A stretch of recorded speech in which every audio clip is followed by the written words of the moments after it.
দিছে। মগাই হয়ে থাকে ডাইন দিকে কাইতুইয়া, মগি হয়ে থাকে বাম দিকে, মাঝখানে গজব পড়ে। কথা কর না কেন? বিশ্বনবী বলে স্বামী স্ত্রী মাঝখানে যদি কোলবালিশ থাকে ওইখানে শয়তান ঘুমায়। দুজন মাঝখানে কোলবালিশ পাইতে ঘুমায়, টেরে টেরে টেরে টেরে লাইগে যারে লাইগে যারে লাইগে যারে।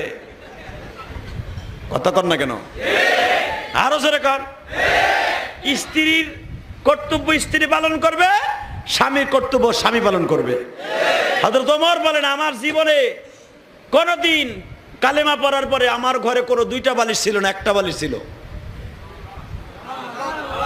এটা হলো স্বামী স্ত্রীর কর্তব্য। ওয়াজ বুঝা লই আজকে। ওমর বলেন আমার জিন্দেগিতে ইসলাম কবুল করার পরে যেদিন থেকে বিশ্বনবী বলেছে বিবি হলো জান্নাতের একটা টুকরা, বিবি হলো আপনার শরীরের একটা পোশাক, সেদিন থেকে আমি ওমর কোলবালিশ ব্যবহার করতাম। কোলবালিশেই